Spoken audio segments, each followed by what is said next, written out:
जी अस्सलाम वालेकुम, मेरा नाम अनम है और मैं सनी साहब को ज्वाइन कर रही हूँ इनके चैनल अरसलान टॉक्स पर। हमारी ये कोशिश होगी कि आपके लिए नई नई वीडियोस, नए नए आइडियाज़ और नए नए पॉडकास्ट के साथ आपको पेश करें। आज का हमारा पॉडकास्ट है शादी के बारे में। जैसे कि हम सब जानते हैं कि शादी का लड्डू जिसने खाया है वो भी पछताया और जिसने नहीं खाया है वो भी पछताया। आज हम शादी के बारे में कुछ गुड इफेक्ट्स और बैड इफेक्ट्स। जी आज हम एक शख्स से मुलाकात करेंगे जिसकी शादी को 13 साल हो चुके हैं।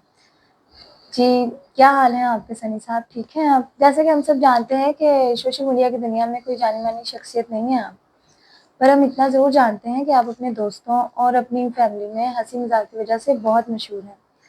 उम्मीद करते हैं कि आप हमें अपनी एक्सपीरियंस की बुनियाद पर हमें खुलकर बता सकें। जी वालेकुम अस्सलाम। ठीक ठाक, अल्हम्दुलिल्लाह मैं ठीक हूँ। जी पूछिए, क्या पूछना चाहती हैं आप? जी, आज का हमारा पहला सवाल है कि आपकी शादी लव मैरिज हुई या अरेंज मैरिज? जी कोशिश तो मेरी लव की थी, पर हुई अरेंज है, इसलिए मैं कह सकता हूँ कि ये लव और अरेंज का मिक्सचर है। क्या कोई ऐसी चीज़ है जिससे आप ये साबित कर सकते हैं कि लव भी है, अरेंज भी है?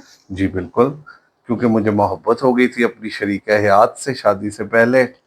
चूंकि मुझे हर खूबसूरत लड़की को देखकर उससे मोहब्बत हो जाती थी, इसलिए मैं दिल ही दिल में सोचता था कि यही मेरी होने वाली शरीक हयात है। इसलिए मैं कह सकता हूँ कि ये लव और अरेंज इसका मिक्सचर है।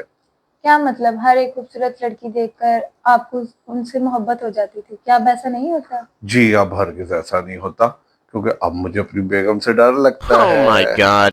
डर? बेगम से? क्या मतलब? किस किस्म का डर? डर, इसके लिए तो मैं आपको एक शेर सुनाना चाहूंगा। जी, इरशाद इरशाद। बेगम हाथ पिस्तौल नहीं हुंदा, पर फिर भी ਉਹਦੇ ਅੱਗੇ बोल नहीं हुंदा। शादी से पहले और शादी के बाद आपको अपने अंदर क्या तब्दीलियां महसूस होती हैं? जी शादी से पहले तो एक दफा मेरा दिल करता होता था कि बस मेरी एक दफा शादी हो जाए, पर अब शादी के कुछ साल गुजरने के बाद मेरा दिल करता है काश एक बार फिर शादी हो जाए। क्या मतलब एक और बार शादी हो जाए? बस करो यार, अब पिटवाओगे मुझे अपनी बीवी से। वो तो फर्स्ट जज्बात में मेरे दिल से सच निकल गया, क्योंकि हर गैर शादीशुदा आदमी शादीशुदा मर्द को बहुत ही हसरत से देखता है, और हर शादीशुदा गैर शादीशुदा को हसरत से देखता है।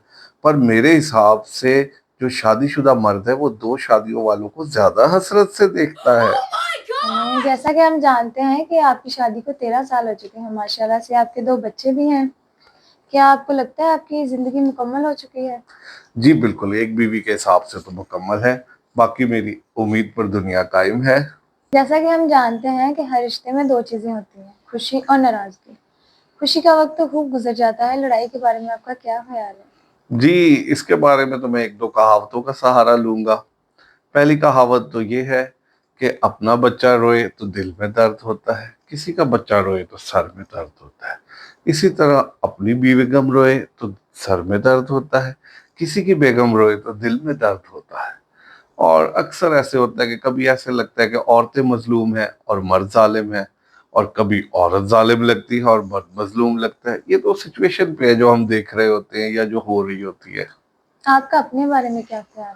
अपने बारे में तो जाहिर सी बात है, मजलूम, मासूम, बेचारा और बहुत ही प्यारा।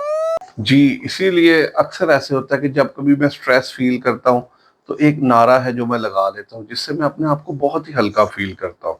और मैं अपने बाकी भी शादीशुदा दोस्तों को ये सजेस्ट करूंगा कि वो जब कभी भी अपने आप को अपनी बेगम से इरिटेट फील करें तो ये नारा लगाएं, उनसे उनका दिल हल्का हो जाएगा। वो नारा है, मुझे मेरी बीवी से बचाओ। ये क्या नारा हुआ भई? ये नारा बिल्कुल वैसा ही जैसे हमारे सियासतदानों और हमारी सियासी जमातों का होता है। ये बोलना तो मुमकिन है, पर होना नामुमकिन है। चलें अब हम बात को मुकम्मल करते हैं कि आपके लिए शादी का लड्डू मीठा रहा या खट्टा? मेरे लिए तो ना खट्टा काम का और ना मीठा। मतलब? मतलब साफ, खट्टे से मेरा गला खराब हो जाता है और मीठे से मेरी शुगर बढ़ जाती है। अब हमें ये बताएं कि आप अपनी गैर शादीशुदा ऑडियंस को क्या मैसेज देना चाहते हैं? क्या आप इन्हें शादी का मशवरा देंगे? जी बिल्कुल, शादी का मशवरा दूंगा, क्योंकि शादी एक ऐसी चीज़ है कि इससे हमारा शरीक हयात, हमारी बीवी आने से हमें एक साथी मिल जाता है अपने दुख और सुख का। लेकिन ये भी मैं कहूँगा, साथी जितने ज़्यादा होंगे दुख सुख उतना ज़्यादा बेहतर तरीके से बांटा जा सकेगा। اور آپ اپنی شادی شدہ آڈینس کو کیا میسج دینا چاہیں گے؟ شادی شدہ آڈینس کے لیے تو بڑا کلیئر میسج ہے کہ اپنی بیوی سے نزدیکی بنا کر رکھیں اور دوسروں کی بیویوں سے دوری بنا کر رکھیں، اور عورتوں کے لیے اپنے شوہروں کی تابع داری کریں، ان سے محبت کریں اور ان کی فرما برداری کریں، جو کہ میرے حساب سے ان کے لیے قطعاً ممکن نہیں ہے۔ چلیں اب ہم اسی کے ساتھ آپ سے اجازت چاہتے ہیں، جلد ملیں گے نئے ویڈیو کے ساتھ، نئے آئیڈیا کے ساتھ، نئے پوڈ کاسٹ کے ساتھ۔ تب تک کے لیے آپ اپنا خیال رکھیں، خوش رہیں، اللہ آپ کا اور ہمارا نگہبان ہے۔ اللہ حافظ۔ اللہ حافظ۔